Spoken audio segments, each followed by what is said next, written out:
lot of you are fellow entrepreneurs like ourselves, like Eric and I. So we'll try to keep it with you guys in mind. A lot of things going on with, tight budgets, maybe limited resources. So we'll try to keep the conversation within that.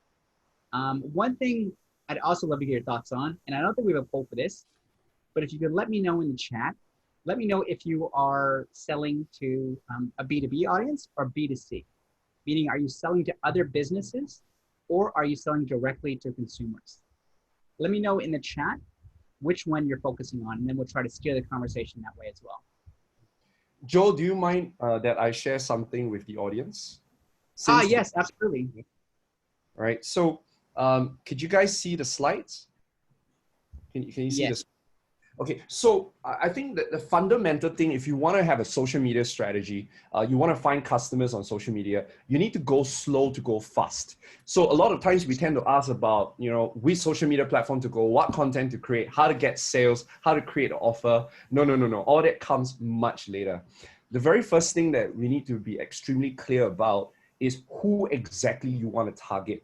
The clearer you are about who you want to target, the much easier it is to attract them. So say for example, if your audience is a monkey, right? All you need to do is go talk to this monkey who represents your ideal customer, catch them, bring them some bananas and ask them the question, like, if you like this kind of audience, ask yourself, where else can I find more of your friends? And this guy is going to tell you, oh, my friends are hanging out there. And then when you go there, you don't even need much content. As long as you're in the place where the fishes are swimming, you will be able to catch fish, as long as your desire is high. So I would say that if you guys can screenshot this, you need to go identify your best customers, bring them up for coffee, get on a Zoom call with them and say, hey, I want to get to know you better, and go ask them these questions. Ask them which social media platform they hang out the most. What time do they usually go online? So you don't have to ask me or Natalie, like, when's the best time to go on social media? Because it really depends on who you're targeting. Who do they follow? Now that's an important one, because if I know they follow Joe, right, then I know that Joe followers are possibly my best customers too. So I can collaborate with Joe, or I can study how Joe does the attraction so I could do the same. Understand what content they enjoy so you can create similar content. Understand what keeps them awake every night, because at the end of the day, the best content are supposed to add massive amount of value to them. It's never about you, it's about them. It's about how you solve their problems. And so if you can figure out what their challenges and their struggles are, then you will know exactly what content to create.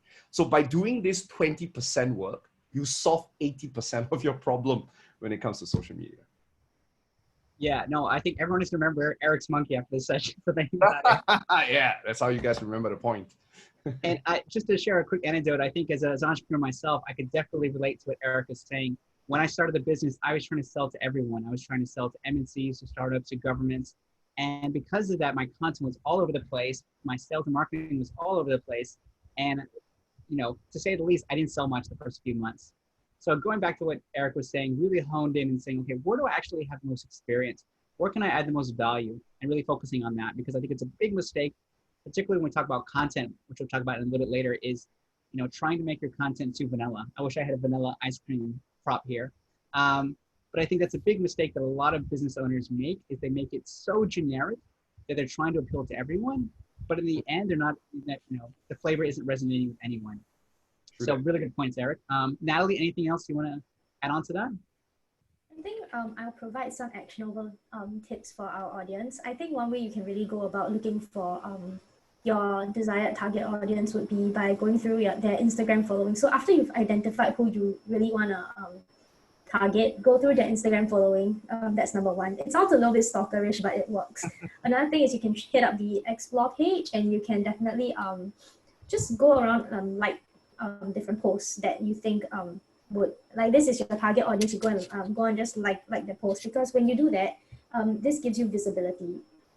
So it's not very salesy, it's not hard selling. Another way people do this is like by actively DMing other people, but that can come across a little bit aggressive sometimes. So what you do is like your target audience post and show them that, hey, I'm interested in you. Check me out. So I think that's the thing. It's about connecting with your consumer, and sometimes that's not very easy, but on social media, I think it's been really accessible as of late. So really just just you have to do the graph work. So look for your target audience and just engage with them. Like engagement is key. Yeah.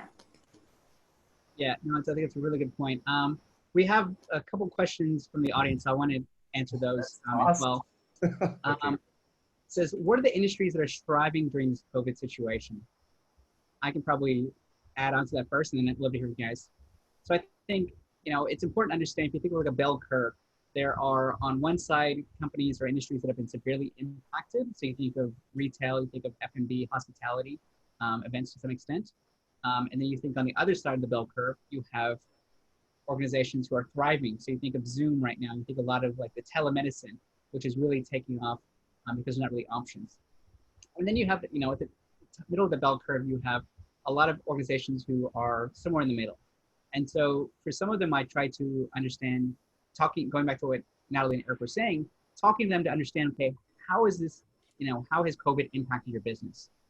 Sometimes they'll say, look, it hasn't really had any impact. Some people say, look, we are on the left side where we're really struggling in terms of sales. So that's one thing I always try to do, is kind of talk to consumers and see how it's really impacted them.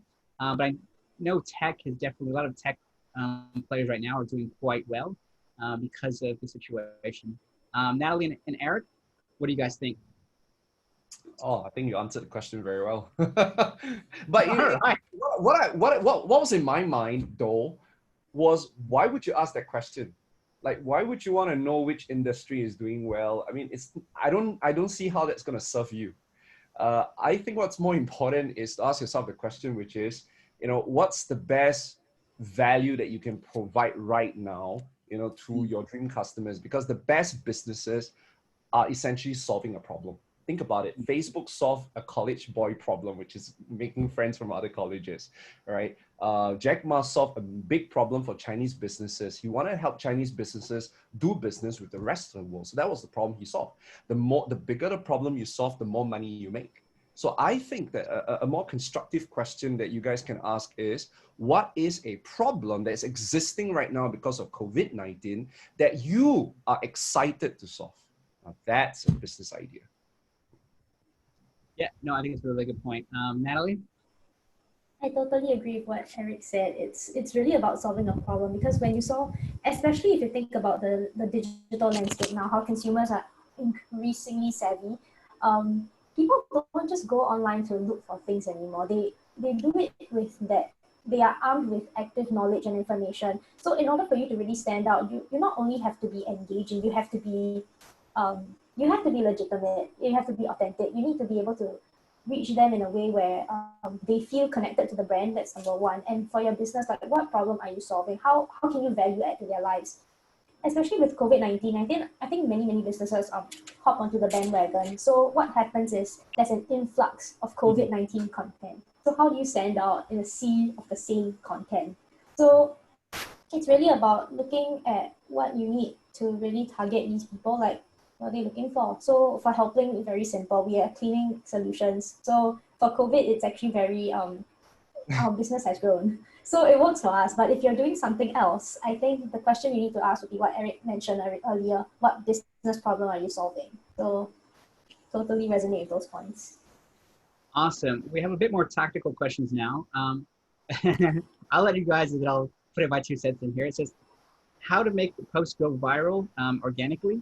And is viral posting, can it actually help you generate sales or leads?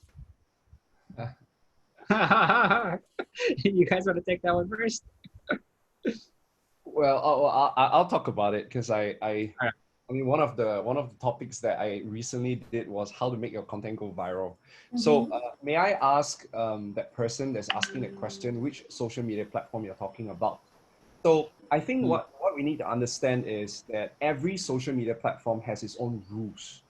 So obviously, Facebook, of all social media platforms, Facebook is built for virality.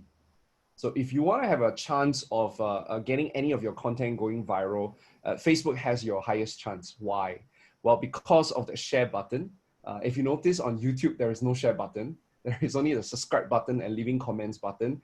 Instagram, the share, it's not exactly the most popular button that you click on. Usually you will just click like, comment, and tag, or even bookmark.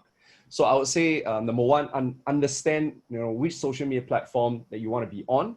And say, for example, if you want to get on, let's say, Facebook, right? Then the next thing you need to understand is, what do you mean by viral? Viral essentially means the number of shares that you get. So if you get like 1,000 shares, in your, maybe if you have never gotten shares before, getting 100 shares is viral in your definition. But for a big page, like let's say Nas Daily, for example, getting 100 shares, there's a problem with that video because they generally get about 10K to 20K shares. So I think step number one you have to ask yourself then is, what makes a piece of content shareable, right? And I'll give you a few. I mean, there's a certain pattern actually. I think number one is news jacking. So case in point, I'm pretty sure all of you know that recently Black Panther, like the actor in Black Panther, he passed away, right? And it was quite a sudden one.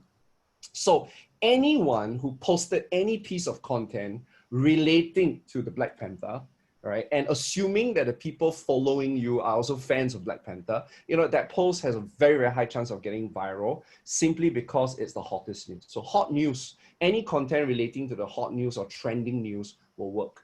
Remember Singapore a month ago with 𝐊𝐞𝐲 and the whole cancer culture, and then recently with 𝐒𝐞𝐲. So all these are hot news, right? And if you don't know what the hot news are, just go Google trends and then go and search for key words, and you know that, oh, so these are the words that Singaporeans are caring about right now.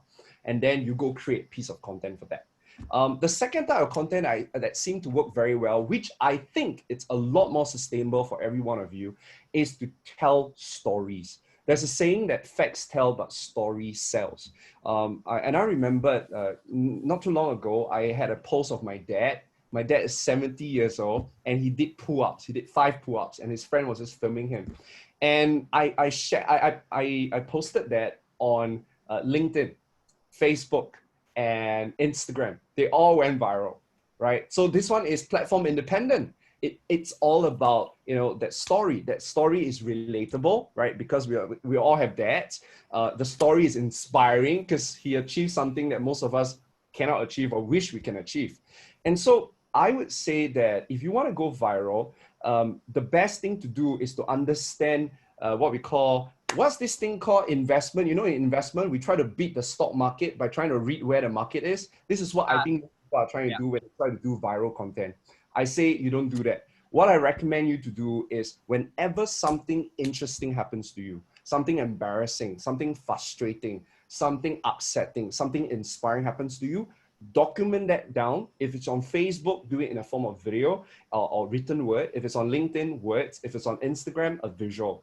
And then do that often enough, you'll start to get good at capturing those moments, and you'll get good at communicating those moments, and you'll notice that your posts will start to do much better. So in a nutshell, if you want, trending news always work, right? But it tends to be controversial, so you gotta be careful. So a safer way, especially because you are a business and you do not want to be seen taking sides sometimes when it comes to controversies. So the best thing to do is always identify moments, right? An emotional moment, because an emotional moment usually creates the willingness to share that moment. So document those moment downs and do it often enough. And after a while, you will get good. And if you put up 10 pieces of content, the chances of you having one piece of content going viral is a lot higher than putting one piece of content. So that's my advice to those of you who want to get your content viral. Yeah, it's very good points. And I want to hand it over to Natalie. I think, yeah, Eric makes some very good points. I think storytelling is a key element of going viral. One thing that's worked for me, and I think it's worked for some of the B2B space, is like the underdog stories.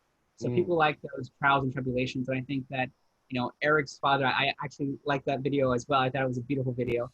But I think it goes back to that similar kind of underdog concept. I mean, he's a 70-year-old man doing 5 pull-ups. Like, you wouldn't expect that to happen. So I think that's something that really caught us off guard and, emotionally connected with us, because we could think of our, parents or our, grandparents. So I think that emotional element really, got to me, and I still remember Eric's post. I think the only caveat, and I want to hear these guys, is just because it goes viral doesn't mean it'll generate, leads. That's a big thing. Like I was just having a call with a client this morning, and they said, Joe, every time we post something about our new team members joining us, we get all the posts go viral. And And I was like, yeah, that makes perfect sense. But I said, does it have anything to do with really your solutions? And they're like, no, not really. But going back to the point of virality, it's about capturing people's attention. It's about getting them to find out more about your brand. So, obviously going back to what Eric was saying, you want to find out content that's ultimately going to resonate with your audience, and not just, go, viral just for the sake of it. So I think that's the key thing to understand is, like, I think there's a Venn diagram. So you have three circles. You have one that's relevant to your audience, that solves the problem. One that's interesting, shareable. And the third one is something that's going to be relevant to your actual business. And I think the sweet spot of content that really ticks those boxes, virality and demand and sales generation, is that center spot right there. And I wish I had a little diagram to illustrate it, but I think, yeah, Eric makes a beautiful point. Natalie, I see you nodding your head. I'd love to get your thoughts as well. I think the thing about viral content is that it's really hard to crack, because when people start hopping onto the bandwagon, everybody just, your whole timeline gets flooded. So for me personally, if we're really talking about conversion and getting leads, sometimes it's not just about the content. Like, one thing that I do quite actively would be really think about the buyer's journey. So when I create content, I'm not doing it for the sake of creating content. My content is there to supplement my service. So that's what I always think about. Like, because it's really important to really consider what are your consumers looking for. So put yourself in the shoes of the consumer. Like, let's just take Helpling, for example. If I'm looking for a part-time mate, what am I looking for? The first thing off the top of my head, I need you to be I need to be able to trust you. So how would you communicate this sense of trust? So what Eric was mentioning about emotions and what Joe was talking about when you're doing about that Venn diagram thing, it's very important that you substantiate your claims with testimonials sometimes. So when you do that and you have that trust with your consumer, it makes it a lot easier to convert them, because they feel like, oh, they have questions in their head. So your landing page and like your social media directly answers those queries. Then they don't have to reach out additionally. So make it easy for them. That's the one thing I want to really drive home. Make your content easy to read, digestible, and make it easy for your customer to engage with you. So in that sense, your content should convert, but you shouldn't create content for the sake of creating content. So quality over quantity always. Yeah, that's my main takeaway. Yeah. Beautifully said, Natalie. And I think you make a very good point that I wanted to circle back to, is around trust. Because if you're a smaller organization, you're a smaller brand, and people don't really know your brand, and you're competing against the big boys, trust becomes a big factor, particularly in Asia. So how do you get actually potential customers to trust you as a brand? If they don't trust you, obviously they're not going to do any business with you. And I think Natalie brings up a really good point that social is just one part of the business. There's social selling, but that it still involves different elements, taking it offline. So I think it's important to think of the bigger picture, as Natalie just mentioned, and see, how does social media impact the rest of the business? So do they have to go to your website to find out more about your products and services? If so, I think Natalie brings up a very good point of social proof. So do you have any clients or testimonials? Do you have any, if you're a B2C brand, do you have any clients who are modeling your handbags, for example? Can you take screenshots from Instagram and feature them on your website itself? So all of these things help reinforce your trust and credibility. Otherwise, like I said, you could have the most viral post, but then they go to your website or they go to wherever your landing page, and there's nothing there that really forces that. So very good point, Natalie. Eric, anything you want to add to that? I know it's one of your key pillars as well. Well, I think that maybe two takeaways. Number one is 4 types of content that has a lot of value on social media. One is useful content, which is what Natalie mentioned, which is a content that solves a problem or answers a question. Content that is relatable. So in other words, if let's say your business brand value is happiness, then we want to see more of stories about your employees or you as a founder or your customers being happy. So happiness as a value being communicated. So that makes it relatable through stories. Anything that's inspiring. So whenever you are able to create success stories with your customers, that's usually inspiring. That's great content as well. And obviously funny content. And we never want to try to be funny, but when there's occasions where you said something or you guys did something that was entertaining or humorous, you can then capture that moment and put it on social media. So 4 types of content: useful, relatable, funny, inspiring. Now, so that's the the objective. However, we need to also understand that it's media. So media means communication. So you have to ask yourself, you know, as a businessman, as an entrepreneur, are you a good writer? Are you a good speaker? Or are you a good interviewer? Or are you a good designer or visual artist? So because once you understand what's your strength when it comes to communication, then you will know which social media platform would celebrate your strength. So for example, if you're really good with photography and visuals, you just have an eye for design, then obviously Instagram would be a platform that can accentuate and amplify that aspect of you.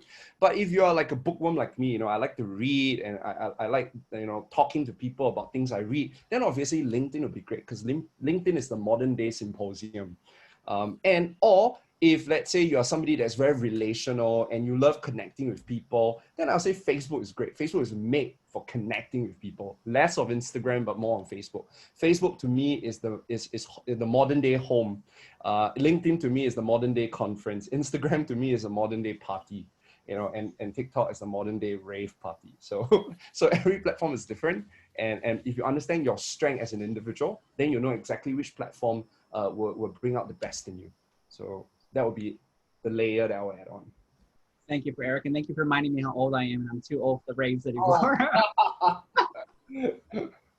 But I think, yeah, I just wanted to echo what Eric was saying is that I think a couple of things you mentioned. I think case studies are extremely important, particularly in B2B. So I'm going to keep asking about, you know, how do you generate B2B?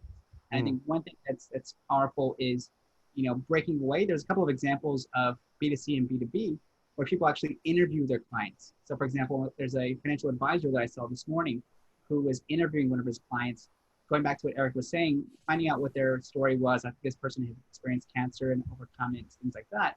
But it still goes back to their business because they're in the financial, you know, insurance space. So that's an interesting way to break away from the usual kind of very templated case studies, is going back to what Eric was saying, tell a story, interview some of your clients if they're comfortable enough, you know, find out what they were doing before and then what they were doing afterwards, working with you. There's another thing, but I will think of it later. Natalie, anything you want to add on to that? I think what you both have mentioned so far has really echoed my sentiments like perfectly. So I think it's really very difficult to consider which platform we want to use, especially with things like content management. It can be very difficult to manage content like cross platforms. So I think Eric might have some thoughts on that. Oh no, what's that? There are a lot I'm so sorry. I do not know where that came from. But yeah. Hi, can y'all hear me? Yes. Oh, okay, yeah, great. I think one thing we have to really tell our audience would be how do you manage content cross platforms? I think that's something that I myself am struggling with still. So maybe Eric, you could like, I don't know, Joe, what do you think? I'm gonna pass it over to Eric because I know he's active on the most platforms. I'm reading the questions that I think we get like 8 new questions right now. Wow. Yeah, so since we're on the topic of content, so why not I answer Win Tan's question because it's related. So Win Tan asked, if I know my client is following a certain type of content which is related to what we're doing, is it recommended for me to duplicate or copy those content and recreate it? 100%. I think there are 2 ways to go about it. One way is to create different types of content. So I shared with you, right? Useful content, inspiring content, funny content, and relatable content. Put it out there and then look at the insights, right? Look at how well your customers are responding to the content. And so, for example, I'm on Instagram. And on Instagram we have insights that we can check, right? So it was very obvious that I was looking at the last 6 months content. I was paying attention to saved. So the highest value of a piece of content in Instagram is saved. If a person is willing to save your content on Instagram, that's high value content. Mm-hmm. For Facebook, if the person is willing to share your content, that's considered high value content. So on LinkedIn, I was paying attention to how many people are saving it. There was an obvious pattern. People that follow me love carousel posts. So every time I do a carousel post, which is a series of pictures, that always gets the best engagement. So I would say, one way is to put out lots of content and take a look at a response. That's one way. Or the second way is look at what your client enjoys, create something similar into your industry. And to me, a high value content either solves a problem, answers a question, clarify a misconception, or it's a social proof.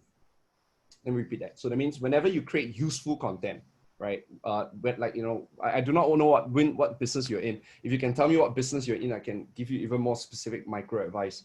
But I'll say that any business that you're in, if you want to create useful content, it either have to answer a question, solve a problem, clarify a misconception, or do a case study like what Joe said that shows how you help a customer. So there are 4 ways you can create content. And so you test it out and see which one works the best for you, and then double down on it. Sometimes you can look at your competition's content and you can create opposite. So let's say, again, I have no idea which business you're in. So I'm going to assume, let's say you're in the cloud computing business, and then someone shared about, you know, the reason why you should go into cloud computing. Now you create opposite. You create 3 reasons why you should not be on cloud computing. Or if you see your client using memes to talk about cloud computing and it works, then go research more memes to talk about cloud computing. So the beauty is study your competitor's product, because it's and your competitor's content, or content that inspires you, because I always believe that, you know, the best creators are first the best consumers. So if you consume a lot, 100%. right, and then you will be able to produce good content. You know, rubbish in, rubbish out. Go in, go out. So if you guys have no idea how to create content, it's because you haven't been consuming enough good content. So whenever you see good content, save it. The next time around, recreate it. Don't copy, work for it. Change the brand, change the message. You know, but the essence is there. Yeah, then you can try. Brilliant said, and I want to share a super quick practical hack that you guys can use for Facebook, LinkedIn, and I'm not sure for Instagram. But for Facebook, there's a Facebook ad library. So you can go in and you can type in any of our companies. You can see what ads we've run over the past, you know, couple of years, and look for trends like which ad are they running the most. So you can see it gives you an indication like this ad has been run like 10 times over the past year. The reason you can figure that out is because, you know, if there's continue to run that ad and you continue to spend money in it, well, you can assume that it's working for the business. Yeah. So you can go back and see, okay, what are some of the things that they're doing? Going back to what Eric was saying, don't necessarily copy and paste the whole thing, but look at the format, look at the style, look at the tone, and see what are the things that you think may be working. Take some inspiration from that and apply it to what you're doing. And I love the example of Eric is saying, I've started creating my own kind of collection of best practices, whether it's social posts or newsletters and stuff like that. And yeah, I use it for my own internal sharing. One more thing that I want to share as well is around going back to finding out what type of people or influencers your audience follows, getting inspiration from them. But not only that, I ask, you know, my audience, what type of media do you consume? So in my case, I'm in B2B. So they're like, I'm following HBR. Now, I don't regularly read HBR, but I started subscribing to the newsletter because I want to figure out, how does HBR write the headlines? How do they write the introductory paragraphs? That'll help me when I'm putting in my social posts to make sure that it's relevant to my audience, because I know my audience reads HBR. Yes. Natalie? I think I'm going to answer some of the questions over here. there. Yeah, there's questions. You might want to start clearing the questions. Yeah, I think someone asked what is the best platform for environmental health services, and someone asked about best platform for services such as cleaning. So I'm going to tackle these two because I think I have more expertise in this area. So I'm only going to speak for cleaning for now because I'm currently with Helpling Singapore. So it's a part-time, we look for part-time needs here. So when you think about services like cleaning, I don't think there's one platform that's really just good for this one thing, because you got to think about it this way. Your consumers are increasingly savvy. They're not just on Instagram, they're not just on Facebook, they're everywhere. So you have to think about, like, when, let's say they use Instagram or Facebook to discover your brand, right? And what you do, what are they going to look for next? Call to action, your website. So what I have to say is your copywriting has to be very strong as well. So you cannot just think of it as, which is the best platform, can I only use one? I would recommend that you invest in multiple platforms, which is why I mentioned the whole thing about repurposing content, because what works on Facebook may not work on LinkedIn, but what can you take from that post that you could repurpose and use on LinkedIn? So LinkedIn likes articles, right? So say you have a long form article and you write a long form article, extract key pieces of information, so summarize it, put it in an IG post and an FB post, make it a carousel like Eric mentioned. So the idea is you give people a lot of information so that they can pick and choose. For those who like reading, who like that getting to know what are the best aircon services in Singapore. Give them like a whole list and explain in detail why this is good, why this is good. But for people who just want to quick like swipe, they want to look through quickly, extract that information and number it. People love listicles because it's so much easier to digest. And I would say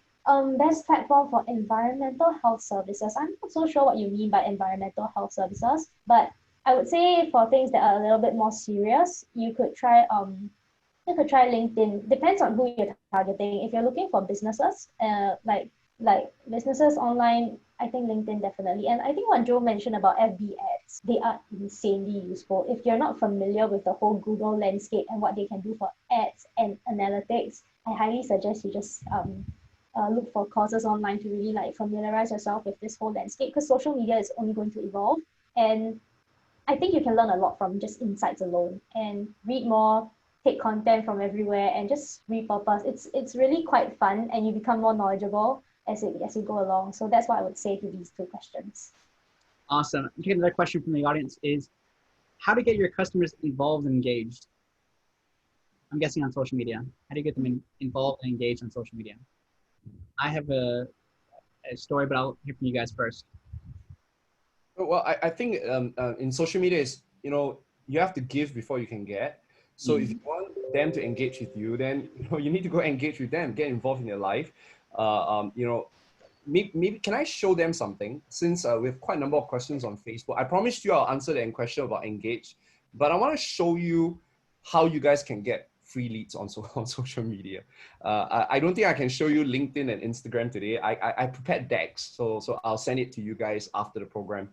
But let me share screen and show you something really cool about Facebook that most of you do not know. Well, except for our panelists. I'm sure our panelists. All right, so hold on. Let me just figure out how to share the screen. I'm going to show you Facebook. And okay, so can you all see my Facebook? Yep. Yeah. Okay, now, so step number one, how do you get free leads on Facebook, right? The first thing you need to do is, groups. Groups are powerful. The way to get free leads on Facebook is groups. And the very cool thing about Facebook is this. The minute you start interacting with your existing customers, so say for example, let's say I add my customers, which are maybe our insurance agents, into my Facebook. What happens in Facebook is trying to study you, right? I mean, there's an algorithm working behind it. I call it a Facebook God. And Facebook, after a while, if you start adding and interacting with insurance agents, financial advisors, maybe they are your customers, then Facebook will start suggesting people that you may know.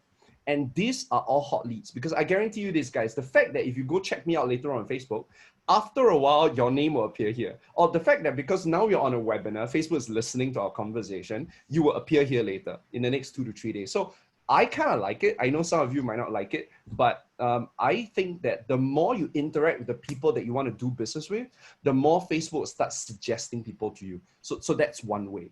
Now, the second thing, that's one way on how you let Facebook work to your favor, by spending time on Facebook, engaging the people that you want to do business with. What do you mean by engage? Now, I'm going to show you how. So what you want to do is, let's say you go to your friend list, okay? Now, I need to also explain another question, which is, Eric, why are you doing it on Facebook profile? Why are you not doing it on a Facebook page? I'll explain to you. At the beginning, if you guys are a very new business, unless you plan to run ads on Facebook, don't start a Facebook page, because Facebook is today a pay-to-play platform. That means if you're not going to pay money, you're not going to get anything, right? And there's nothing free in this world. So, so if you set up a Facebook page, your engagement, your reach is only going to be about less than 1%. So if you have 100 people following you, every time you post a content, only one person will see it. It's like a person in the graveyard seeing your content. You're not going to get much traction. So I say the magic lies with your Facebook profile, because your profile has at least about 15% reach. That means if you have 100 friends, at least 15 of them will always see your content. Now, so here's what you do. So what you want to do is go to your friend list and start adding all your customers into your Facebook. If let's say Facebook is your territory, okay, where you want to work. So notice this, let's say JCW is a customer or a person that I want to do business with. What you want to do is move your arrow over here, bring her down to add to another list, and then you create a list. right? So I create this list called Raving Fan Base. You have no list, just go down here, call new list, and then add Raving Fan Base. So now I've tagged her as part of a group of people that I want to do business with, and I name it anything I want. I call it Raving Fan Base. Let's say Lenny Leong is somebody I also want to do business with. You know, I will bring it down called Raving Fan Base.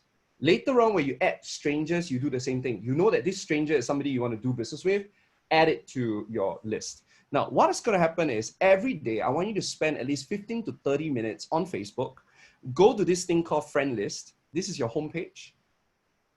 This friend list. And then search for Raving Fan Base, which, let me find it for you. Here, there, Raving Fan Base. Click. Everyone that I've tagged as Raving Fan Base now are organized here, and all their Facebook updates are on the left-hand side. So now you get to study your customers and your potential customers. Number two, you get to get involved in their life by liking and commenting, because every time you like and comment, you will appear on the bottom left-hand side that says, Eric just liked your content. Boom, they remember you. And if you go to your chat box and you notice, hey, they're online, then go message them and ask them how's things going with you. That's called social selling, by first socializing, then selling. So this is a very easy way to, you know, to engage with your followers. Now, I don't have time to share with you LinkedIn and Instagram, but each has their own unique way. And I'll send you the slides later. Now, I want to show you and I want to answer another question, which is, how do you get leads on Facebook for free? So say, for example, I want to go, let's say I want to go after fitness people, right? So what you want to do is fitness Singapore. So always type the keyword and then type the country and then enter, and then go look for groups. And then you'll see that, wow, these are all the groups that you can join, right? And obviously, that's why I say it goes slow to go fast, right? You need to be very clear about who you want to attract. And once you know who are your ideal customers, ask them who they follow, what groups they join. So say, for example, now I will join a group that I'm already in, easier. Okay, so let's say I joined the Khoo big one. I think I'm already in that one. Okay. So you go to groups. Okay, I'm going to show you something really cool about groups. Okay, let's say I go in here. Okay, I have a group called, let me search. Okay, let's say Millionaire Advisor. Let's say, okay. Now, what's going to happen is once you join the group, obviously you follow the rules. Okay, this is like entering people's house. And then you go to their members. You have access to all their members. All their members are here. And you go after people with things in common with you. So these are members with things in common. So they are either common friends, common interests, common school, common something. That's the beauty of Facebook. It connects you with people that have common things with you, because people like people who are like you. So the more information you give to Facebook, the more accurate this list becomes. And then what do? Right? Hey, this guy, I want to do business with him, right? So you add friend, click add friend, and then immediately add him to another list. And I told you I already created a list called Raving Fan Base here. So whenever he accepts my friend request, he automatically goes into this list, which is called my Raving Fan Base list. And once you hit 5,000 here, you can then migrate all of them into a Facebook page with 5,000 high quality leads, because these are people that you specifically look out for. And when you run ads in future, you just need to run ads against these people. You will end up with 10,000, 20,000, 40,000, 50,000. So I just demonstrated just one feature of Facebook that most of us do not know. So I would say that the social media, it's like a sword. And the power of the sword lies with the hand that wields it. And if you do not know how to use it, that's why you're not getting the results. So this is one of them. I answered 3 questions for you, Joe. Save you one. I was going to say, I think that's it, folks. All right, have a good day. No, there's a lot more that for Natalie to answer. Wow, I gotta say, that was indeed very eye-opening. I didn't know that. So thank you, Eric. That was a really useful tip. That's so cool. I did not know that. Can I do a very short plug then? I know you guys are pretty like, wow. The reason why I know this is because I guess I just took an interest in social media, and I want to learn every platform, because every platform has rules and regulations. I'm going to drop all of you a link right now. I have a mastermind group that we study every social media platform. So I've actually have a team that studies 8 social media platforms, including TikTok. So I've saved all my notes in this Telegram channel called Latest Social Media Hacks. So just search for Instagram, you get all the hacks for Instagram. Search for LinkedIn, you get all the hacks for LinkedIn. And and knock yourself out. All my notes are there. So because I always believe that it's not about the algorithm, it's about your business. If your business is high value, you get good customers. But I think what's a pity is that you have a good business, but you do not know how to play the social media game. That's why you lose out. So I hope that information in Telegram would help every one of you. It's free of charge. So if you want to thank me, thank Escobedo, you know, because they are the one that organized this event. Awesome. I actually joined your Telegram group. Thank you, Natalie. Really good. It's really good. It's really good stuff, guys. I totally hop on it. It's great. Awesome. I think I'm going to be jumping on that. All right, Eric, I know you have to go. Is that correct? Yeah, that's why I'm giving my best. No, he's not. That's his final bow. He just dropped the mic, guys. So thank you so much, Eric, for joining us. Like I said, Eric's free to join his Mastermind group there. Connect with him on LinkedIn, Facebook, Instagram, wherever you're active. And yeah, I'll see you soon, Eric. I'll see you guys. See you soon. See you guys on Telegram. Okay. Bye, Eric. Bye. See y'all later. See ya. Bye. Awesome. Thank you so much, Eric. A couple more questions I want to answer from the audience. Hopefully everyone's still here after Eric's departure. The question is, what's the best way to engage with companies, MNCs, and SMEs to get their response apart from the hotline numbers and email marketing? If LinkedIn, what is more effective? Natalie, any?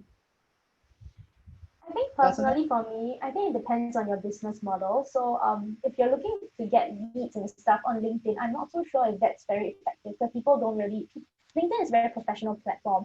So for me personally, what I do on LinkedIn is really making those like professional connections and working from there. Like I said, it's not really just one platform. You have to really curate your leads. I think what Eric talked about on Facebook was really useful. So I'm not sure how much you guys retain. So I would say that for LinkedIn, reach out to people, send them a note, tell them where you know them from or how you could possibly want to collaborate or like have a business idea together, because that's something that people really like on LinkedIn. So make sure you have that common connection, but make sure it's like professional, because it's not a social media kind of platform. It's really more for professionals to connect with each other on like big ideas. So really keep your platform in mind. Yeah. Yeah, so it's a really good point. So a lot of the stuff that Eric mentioned is possible on LinkedIn, but unfortunately, it's all available on LinkedIn Sales Navigator, which is the paid platform, which I wouldn't recommend unless you figured out, how to get business organically. But yes, it is a lot of money to spend. And have a decent amount of money to spend. I think organically, something that I've worked with primarily with companies that are selling more toward enterprise is what I call the 3 C's. So credibility, conversation, and conversion. The reason for that is because too many salespeople, when they're on LinkedIn, they go straight for the conversion. So you get a lot of spam, you get a lot of messages and saying, have nothing to do with what you do. It's like a very canned copy and paste message that they send out. And that actually alienates a lot of your prospects. So one thing I do is basically what we talked about today, credibility. So make sure that, you have an updated profile photo, your headline demonstrates kind of the value you can add to your specific consumer, and that everything else is updated. I think it goes back to the same analogy of having a website that's like it's from like a mid-1990s. Unless your profile is up to date, you're probably not going to get people connecting with you when you're hitting connection requests. The second C is conversation. So conversation happens through the content you share. And I think one of the good things about LinkedIn is you can get some decent insights in terms of who is engaging with it, who is watching your videos. What I generally do, same thing as Eric does, is go back and seeing, okay, who's engaging with my post, connect with them, find out more about what they do, maybe comment on some of their posts. And then the last thing is conversion. So if I connect with someone who's already in my network, I might tell them basically what what Eric does. I go live every Thursday on LinkedIn at 12 p.m. So I say, hey, thanks so much for connecting. You know what? Every Thursday at 12 p.m. on LinkedIn, I go live and I teach people about marketing, sales, and branding. Would you like me to, add you to the list? And 90% of the time, they're willing to say yes. So once you have them in your newsletter or your group or whatever you want to put them in, then it's easier to have that conversation about sales versus going directly and straight to them and saying, hi, here's what I do. Do you want to buy from me now? Which 90% of salespeople do on LinkedIn. So I always use the analogy of dating. So you wouldn't get down on one knee and propose to someone on the first date. So why would you, outreach someone and, pitch them a sales pitch on the very first message request? So that's my 2 cents in terms of on LinkedIn. And I think that hopefully answers the second one, how to get more effective leads with B2B sales and marketing. I do it quite a lot with LinkedIn, but I think it goes back to that process. Another thing that I don't think we've talked about is consistency. I think the big misconception is if you do one post a month or a couple posts a month, you're going to get flooded with business. But unfortunately, that's not really the case. I think if you notice what Eric and Natalie and I do, we're very consistent in the content we produce. So it could be a couple times a week, it could be once a day, depending on the resources we have. And the reason for that is people come back to it. So it's like watching your favorite Netflix or TV show. If it's a series and you get used to it every day or every couple of days, then you want to come back and find out more.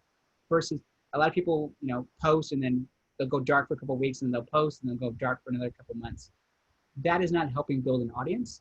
Imagine if your favorite influencer, your favorite TV show did that. You would be pissed off. So I think consistency is something that is important, particularly when it comes to B2B sales and marketing. All right, here's one from Facebook. Natalie, can I hand this over to you? It says, hi, using Facebook or other social media, how do we gain the trust of potential customers who are strangers and make them feel comfortable to talk to us and convert them to become our customers?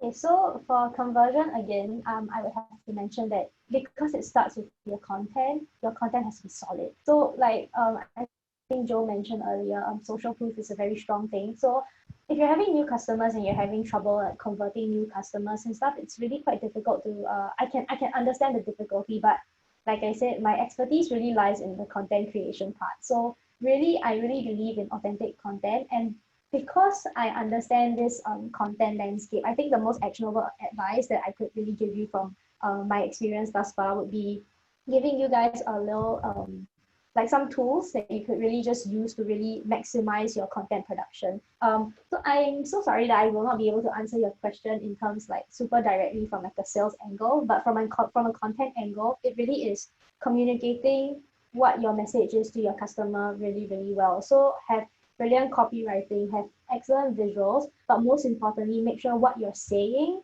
is truthful, it's authentic, and it's something that can really help somebody. So as long as you remember these 3 rules, I feel like you will not go wrong, because people will not see you as a hard seller and as a content creator. So when you are, like, okay, think about it this way. If people see you as a content creator rather than just a salesperson, they believe you because they think, oh, because what's in it for you? You're just creating content, you're just helping other people. So immediately that thought leadership shifts. So they would see you as an authority in the field. So let's say you're interested in, I think there's another question here on environmental services. So, and you're talking about eco-friendly products. So back to what Eric mentioned about the Facebook groups. Join those Facebook groups because you'll find like-minded people who really want to connect on that. So I think really quickly, I'll just share some of the tools I use. Like Facebook, there's this thing called Facebook Creator Studios, and there's this thing called YouTube Creatives or something like that. So you could really tap on these tools because they're all free. So the thing about Facebook Creator Studios is that you can post something on Instagram and you can switch a tab and it will post immediately to Facebook as well. So what that does is it cuts down so you don't have to manually upload things on your phone. So create all your content on, say, Canva, upload it one shot, create your captions one shot, and space it out during the week. That's how you can really do the consistency, hit the consistency that Joe was talking about.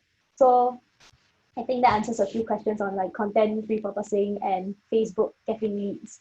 So yeah, that's my quick tip of the day. Yeah, I didn't know about Creator Studio for Facebook as well, so I'm gonna check that out too.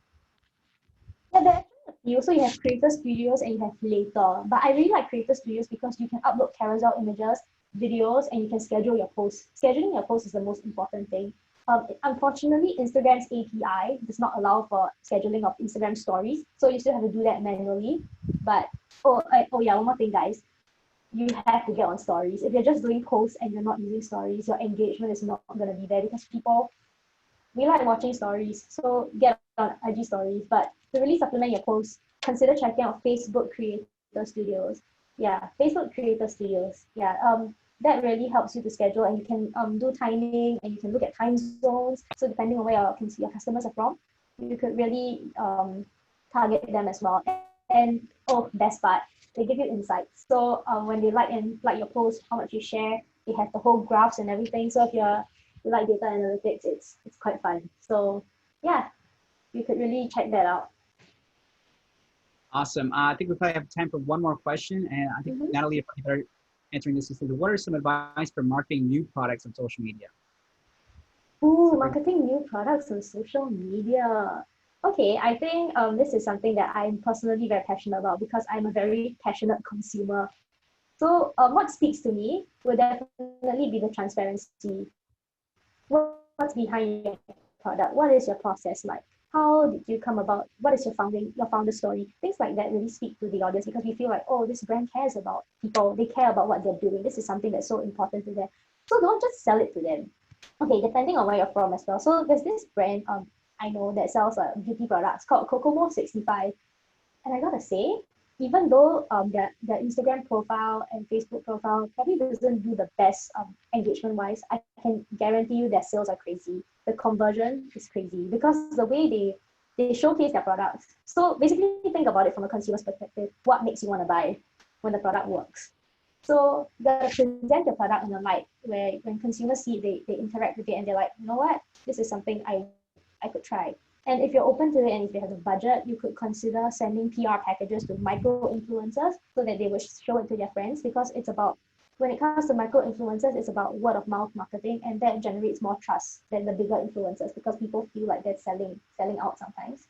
So these are some things that you can really consider marketing a new product. So in summary, make sure your ad looks good. When I say ad means do like a before and after. That always works.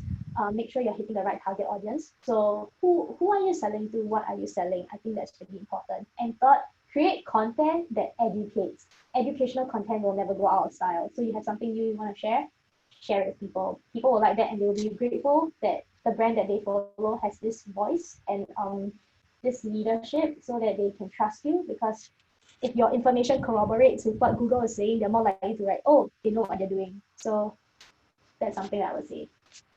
Beautifully said, and we're right on time. So Natalie, thank you so much, and thank you so much, everyone Joe. so much for joining us. Hopefully we lived up to expectations, and there's some practical stuff you guys can implement today. So thank you so much, Natalie. Thank you so much for joining us.